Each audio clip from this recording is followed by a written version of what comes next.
धर्म कोड को लेना है।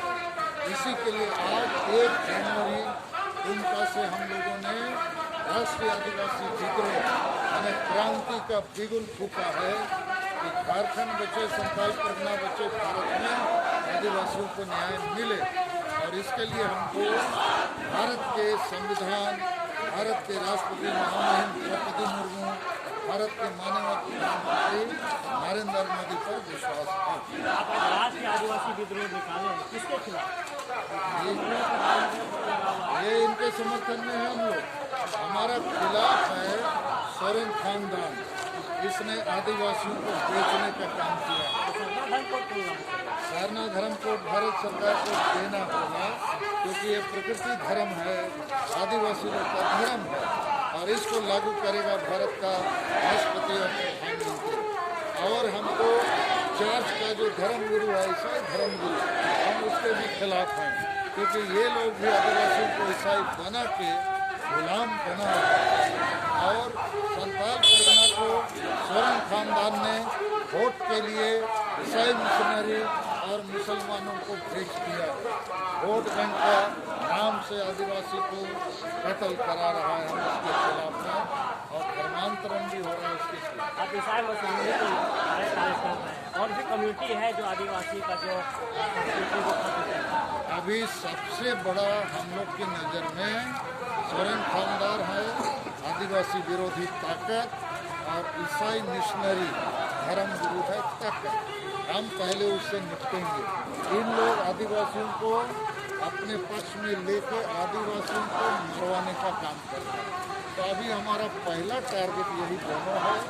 साथ में हम तमाम आदिवासियों को एकजुट करेंगे, उनका आशा भाषा जाति धर्म सनातन देंगे। यही प्रयास है। जिस तरह से लगातार देखा जा रहा है कि संथाल परगना खास तौर पर आदिवासी इसके पीछे भी सोरेन खानदान का हाथ है क्योंकि सोरेन खानदान ने पूरे संथाल परगना को वोट के लिए, राजनीति के लिए ईसाई मिशनरी और मुसलमानों के हाथ में बेच दिया। और इसी कारण से जो सरना आदिवासी हैं उनके ऊपर लगातार अन्याय, अत्याचार, शोषण, रेप, मर्डर हो रहा है और सोरेन सरकार कुछ नहीं बोलती है। तो इसलिए संथाल परगना आज खतरे में है। संथाल परगना के असली सरना आदिवासी खतरे में है। उनको बचाने के लिए, संथाल परगना को बचाने के लिए, झारखंड को बचाने के लिए हम लोगों ने आज राष्ट्रीय आदिवासी विद्रोह या क्रांति और कितना लंबा चलेगा ये विद्रोह? कब आप लोग को ये 30 जून को 2022 से हम लोग राष्ट्रीय स्तर पर जैसे संथाल हूल हुआ था, संथाल क्रांति 30 जून 1855 को, 30 जून 2023 से हम लोग भारत देश में खासकर झारखंड और बृहद झारखंड क्षेत्र में आदिवासियों को एकजुट करके एक बड़ा आंदोलन का आगाज करेंगे, असहयोग आंदोलन करेंगे। आपको भारत सरकार को उम्मीद है लेकिन परिवार सरकार को उम्मीद कैसे करेंगे? ये लूट झूठ और भ्रष्टाचार का सरकार है। इसने जो वायदे किए थे एक भी पूरा नहीं किया, इसलिए उम्मीद नहीं करना है। इसको झारखंड से भगाना है, संथाल परगना से भगाना है। कहा जाता कि इसके पीछे भाजपा का ये गलत है। भाजपा का कोई हक नहीं है।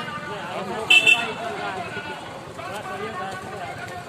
गलत बात है। RSS का क्यों षड्यंत्र है? RSS या बीजेपी को तो हम लोग कह रहे हैं सरना धर्म कोड दे दो, सब आदिवासी का वोट दिए जाए।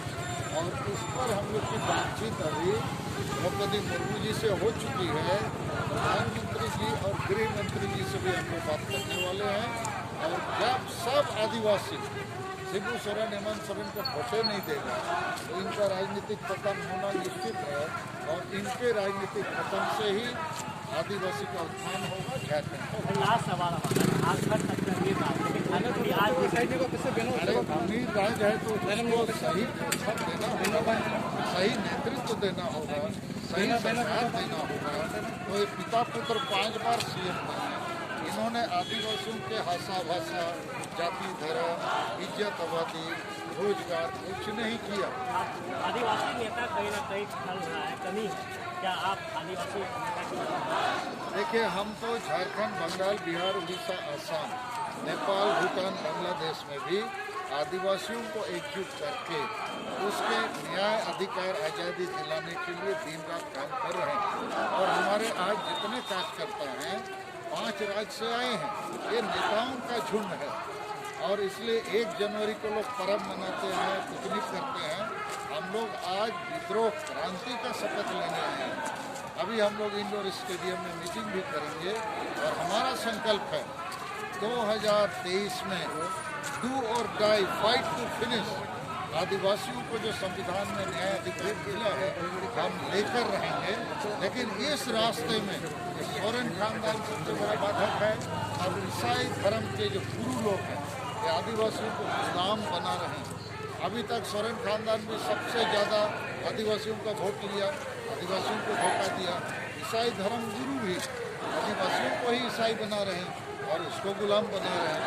इसलिए दोनों के खिलाफ आज हम लोग विद्रोह क्रांति का बिगुल शंखनाद ये है, आगे लड़ेंगे।